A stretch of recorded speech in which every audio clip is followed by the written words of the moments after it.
Hello నమస్తే, నేను మీ శ్రీనివాస్. ముఖ్యమంత్రి చంద్రబాబు నాయుడు గారు ఇలా ఒక కీలక ప్రకటన చేశారు. అది ఒకటి, దీపావళికి ఉచితంగా 3 గ్యాస్ సిలిండర్లు మహిళలకు ఇస్తున్న గ్యారెంటీకి సంబంధించి వాళ్ళు మేనిఫెస్టో పెట్టారు. దీపావళి నుంచి ప్రారంభిస్తున్నది ఒకటైతే, ఇంకొక కీలకమైన విషయం ఏంటంటే గ్రామ వాలంటీర్లని జగన్మోహన్ రెడ్డి 2019లో ఏదైతే పెట్టిండో ఆ వాలంటీర్ 2,61,000 మంది. వాళ్ళు ఎలక్షన్ మేనిఫెస్టోలో, ఎలక్షన్ టైంలో, ప్రచారంలో చంద్రబాబు నాయుడు గారు వాలంటరీ వ్యవస్థను ఎట్టి పరిస్థితుల్లో తొలగించం, వాళ్ళకి 5,000 గౌరవేతనం నుంచి 10,000కి గౌరవేతనం పెంచుతాం, వాళ్ళకి సరైన గుర్తింపునిస్తాం, ఉద్యోగ భద్రత కూడా కల్పిస్తామని హామీ ఇచ్చారు. దానికి సంబంధించి ఇప్పటికీ 100 రోజులు పూర్తయితే ప్రభుత్వం వచ్చి వాలంటీర్లు వీధి పోరాటాలు చేస్తారు. అసలు మా పరిస్థితి మేము ఉన్నామా, గవర్నమెంట్లో లేమా, మా పెండింగ్ బిల్స్ ఏంటి, జీతాలు ఏంటి అని వాళ్ళు గత కొద్ది రోజులుగా వీధి పోరాటాలు, కలెక్టరేట్ల ముట్టడి, రకరకాల కార్యక్రమాలు చేస్తారు. మరి దానికి సెగ తగిలినా, ఇంటెలిజెన్స్ రిపోర్ట్ వచ్చినా తెలియదు, కానీ ఈ రోజు దానిపైన మొట్టమొదటిసారిగా స్పందించడం ముఖ్యమంత్రి అయిన తర్వాత గ్రామ వాలంటీర్లు ఏం చేద్దామని ఆలోచిస్తున్నామంట. ఇవాళ ఆలోచించడానికి గ్రామ వాలంటీర్లు ఏం చేద్దామని, అది ఒక వ్యవస్థ, ఆన్గోయింగ్ వ్యవస్థ ఉంది. 2019 నుంచి 2024 వరకు నడిచింది. మే వరకు, జూన్ 12 మీరు ప్రమాణ స్వీకారం చేసే వరకు గ్రామ వాలంటీర్ వ్యవస్థ నడిచింది. అది కంటిన్యూషన్ ప్రాసెస్. వాళ్ళకి 5,000 గౌరవేతనం ఇచ్చి జగన్మోహన్ రెడ్డి పెన్షన్ పంపిణీకి పెట్టుకుంటూ వాళ్ళు ప్రభుత్వంలో భాగస్తులు కాబట్టే మీరు వాళ్ళని 5,000 కాదు నేను 10,000 ఇస్తాను, కానీ నేను ఏం చేయాలో ఆలోచిస్తాను. ఎలక్షన్స్లో చెప్పలేదు కదా. ఎలక్షన్స్లో నిజంగా నేను 2,61,000 మందికి సంబంధించి గ్రామ వాలంటీర్ని ఏం చేయాలి అనేది నేను ఆలోచిస్తాను, నాకు ఓట్లు ఏంటంటే ఏం చేసేవాళ్ళు.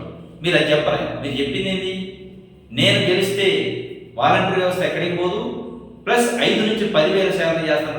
ఇలా 5 నుంచి 10,000 భగవంతుడు ఉద్యోగ భద్రత భగవంతుడు. కానీ అసలు ఏం చేయాలని ఆలోచించడం ఇవ్వాలి. ఒక ముఖ్యమంత్రిగా మీరు దాదాపు 14.5 సంవత్సరాలు గతంలో పనిచేశారు, 45 సంవత్సరాల రాజకీయ జీవితం మీది. ఈ రోజు చెప్పడం ఏంటి, మడత మాట ఒక రకంగా యుద్ధాలు తీసుకున్నారు, వాలంటీర్లు మోసం చేయబోతున్నారు అనే ఒక సంకేతాన్ని ఇస్తారా అనిపిస్తుంది. ముఖ్యమంత్రిగా మీరు ఆ మాట చెప్పాల్సింది కాదు. గ్రామ వాలంటీర్లు ఉద్యోగ భద్రతకి నాది షూరిటీ అని చెప్పాలి.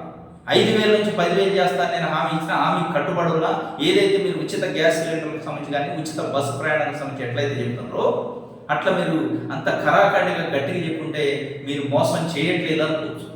మీరు ఎక్కడైతే మడత మాట ఏం చేయాలో ఆలోచిస్తానంటే ఇవాళ ఆలోచించలేదు. ఆలోచించడానికి ఏమన్నా కొత్తలు తీసుకుంటున్నారా?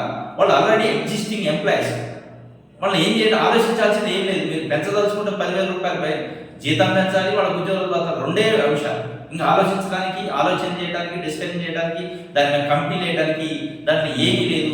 ఇక మీరు ఆలోచన చేస్తారు, కమిటీలు వేసి చేస్తారంటే కాలం వెళ్ళబుచ్చడానికి, తాత్సారం చేయడానికి, మోసం చేయడానికి పునాది వేస్తారంటే అర్థం చేసుకోవాల్సిన పరిస్థితి ఉంది అనేది అలా వాళ్ళని మాట్లాడుతున్నారు. కాబట్టి ముఖ్యమంత్రి చంద్రబాబు నాయుడు గారు ఆలోచించాలి. వాళ్ళ జీవితాలు మీ చేతిలో ఉండాలా. వాళ్ళు మీ పైన నమ్మకంతో మీకు ఓట్లు వేశారు. 5,000 నుంచి 10,000 గౌరవేతనం అవుతుందని మీ పైన ఉన్న విశ్వాసాన్ని నిలబెట్టుకొని వాళ్ళ జీవితాలు 2,61,000 కుటుంబాలు బజార్న పడకుండా చేయాల్సిన బాధ్యత మీకుంది.